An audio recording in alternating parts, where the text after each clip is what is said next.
Good morning, everybody. Welcome back to another episode. Today I am in the Cotswolds, a part of the country known as being an area of outstanding natural beauty. It's simply stunning. I'm starting my day at a country house. It's called Snowshill Manor. Now, it's a 16th century manor house, and it's probably best known for its last owner, Charles Paget Wade, who was rather an eccentric man, and he spent his life collecting. And he decided to use his house to home everything that he collected. So I'm going to take you inside and you can see everything that he amassed during his lifetime, which is quite a considerable collection.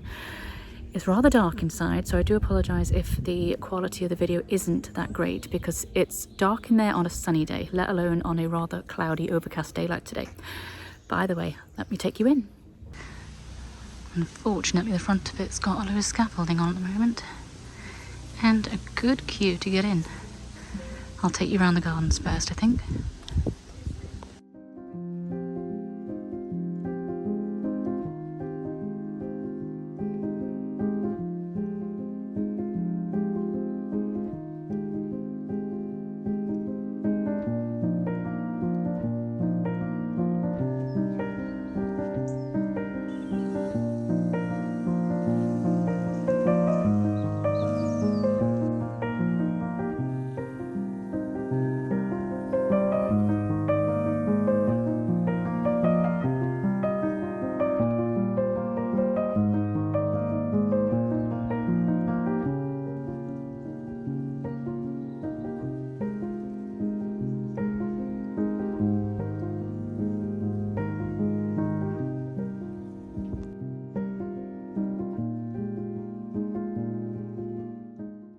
So, because the house took up all of the collection, Mr. Wade lived out in the garden.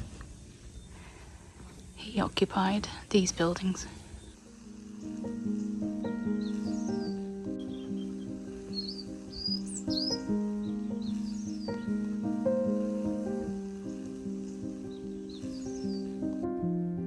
So this room here is his bathroom.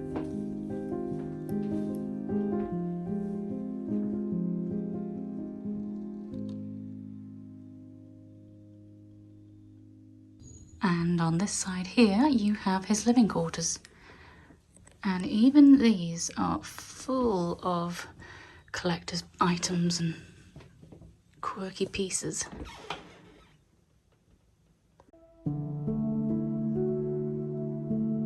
Downstairs we have the kitchen area.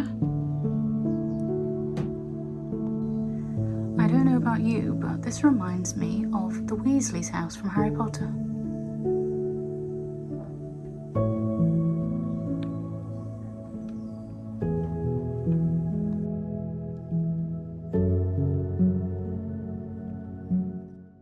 Now, let's go inside the house. Snowshill Manor is one of the oldest attested properties in England. Its story starts in 861, when King Coenwulf of Mercia gave it to Winchcombe Abbey, which held it until King Henry VIII came along and confiscated it in 1539 with the dissolution of the monasteries. Most of the constructions that were on the property before this date did not survive. The oldest parts of the house that we see today date back to around 1550. Since then, the estate passed through several owners who made various changes to the building. It was home to a succession of aristocrats and tenant farmers until the 20th century. They demolished some rooms and added others, depending on their needs, and ultimately let the house fall into disrepair. But Edwardian architect, poet and artist Charles Paget Wade saw its potential. He first spotted Snowshill Manor in a copy of Country Life magazine when he was serving in the First World War. After the war had finished, and he made it back home, he discovered that the house was still for sale. Despite it being a ruin, in 1919, Charles purchased Snowshill Manor and transformed it into the property that we know today.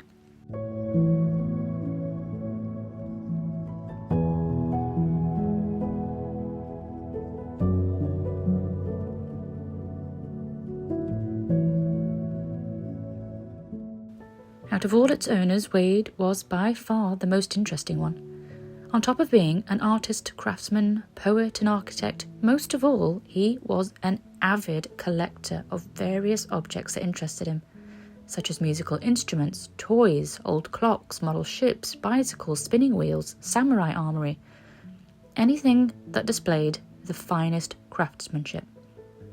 Charles had an insatiable passion for craftsmanship. He wasn't just interested in grand pieces either, instead championing everything from the everyday to the extraordinary, with a family motto of let nothing perish. His appreciation for artistry led him to collect more than 22,000 objects that he amassed in the large manor. Before his death, which came in 1956, Charles gave the property and the contents of his collection to the National Trust. One of his conditions was that it would be open to the public to come and visit, a request that is still honoured to this day. Since then, Snowshill Manor has become a museum-like attraction and a must-see tourist destination for anyone passing through the Cotswolds.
Where I arrived as a tour bus arrived, so it was really, really busy inside.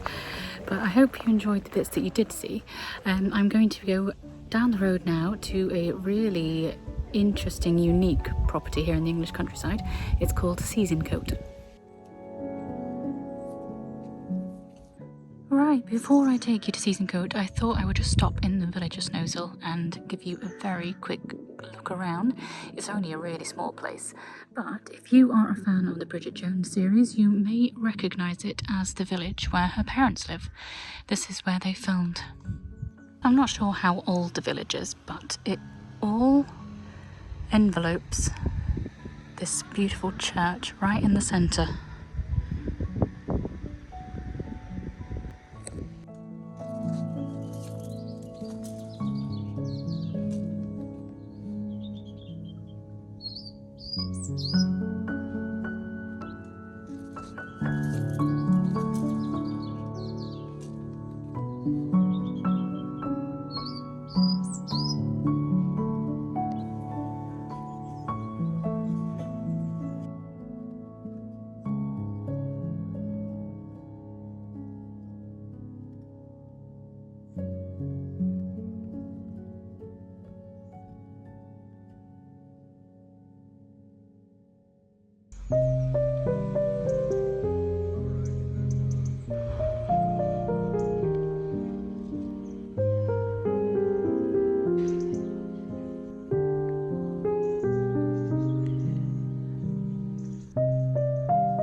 I've made it to Seasoncote.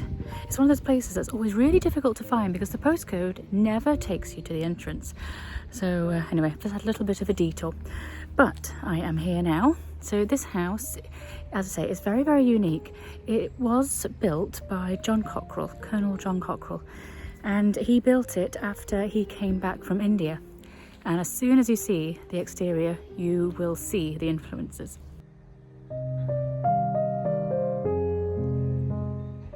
The story of Seasoncote House dates back to 1795, when Colonel John Cockerell, grandson of the famous diarist Samuel Pepys, returned from Bengal, India.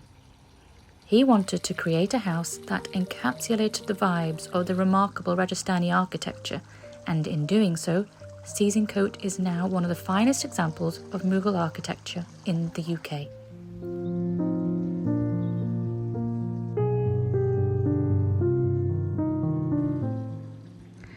Isn't it beautiful? I love the onion dome on the top. It's quite an unknown property, surprisingly. I don't know how, but it's managed to stay off of the tourist radar for the most part.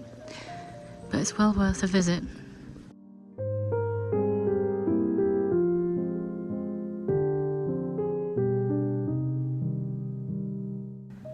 Unfortunately for John, his project didn't get much further. In fact, he died 3 years after his return to England. The property at this point was inherited by his younger brother, Sir Charles Cockerell, who then commissioned another brother, Samuel, to construct a palace. The structure aimed to reproduce the unique mix of Hindu and Muslim styles, best known as Mughal architecture. The palace was completed by 1807. I think Seasoncote is one of the nicest hidden gems in the Cotswolds. If you pay a visit, make sure to book yourself on a house tour so you can see inside this beautiful property.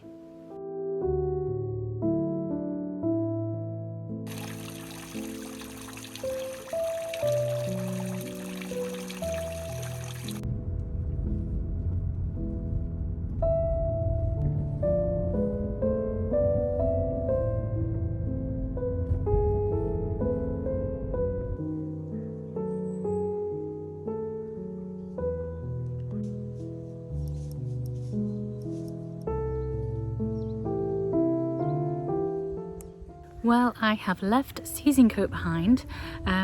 It's quite an extensive property, so I haven't had time to go around all the grounds, but I wanted to get to this next place before it closed because I really want to show you inside. It's called Chastleton House. It's a really fine Jacobean building. It was owned by the same increasingly impoverished family for over 400 years, and every generation just kept getting poorer and poorer. So it's a bit of a time capsule, and it's a treasure trove. I really want to take you inside just so you can see how beautiful it is.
Chasselton is a fine Jacobean country house situated just outside of Moreton-in-Marsh in the northern Cotswolds. It was built by Walter Jones, who was one of the new men of the 17th century, making his fortune in law as an attorney in London rather than inheritance. His family were originally Welsh wool merchants. The land and previous house that stood here had been owned by Robert Catesby, leader of the Gunpowder Plot. Walter purchased the estate from Catesby in 1604 and demolished the old residence to make way for his new house. Chastleton was built between 1607 and 1612. Sadly, Walter's fine fortune didn't trickle down through his heirs. The family's wealth diminished due to their commitment to lost causes. They were Royalists, then Jacobites. They consistently picked the losing side throughout English history and became increasingly impoverished because of it.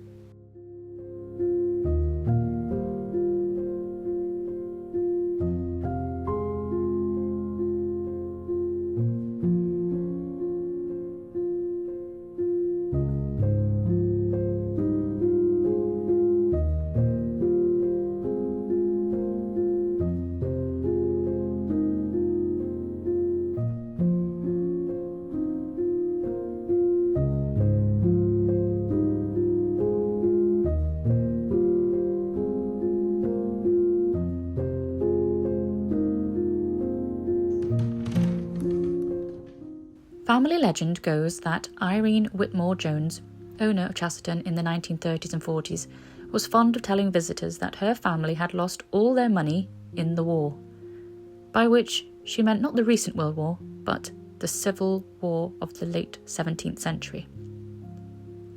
Irene lived in Chasselton with her husband until his death in 1917.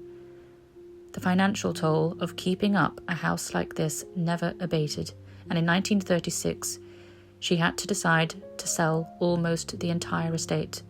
The household staff were reduced to just 2 servants, Wing, the butler, and old Sarah, the maid. In the 1940s, Irene opened the house up to the public in an attempt to generate income. On Irene's death in 1955, it passed to her cousin, Alan Clutton Brock, and his wife Barbara. They kept many of the rooms open as showrooms and continued to open them to the public. Alan died in 1976 and Barbara was left in a similar position to Irene. She resided in the house by herself with no other company than her army of cats. I'm told she had around 20 in total, who all had free reign of the house, so you can imagine the damage they did. Barb and her cats lived here until 1991 when the National Heritage Memorial Fund bought the house. Ownership then passed to the National Trust, who set about doing cautious repairs before opening to the public in 1996. They wanted to keep the romantic air of decline which hung to the building. I think they've succeeded, don't you?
And that is it for this week's episode. I really hope you've enjoyed it. If you have, please do subscribe because it helps this channel grow.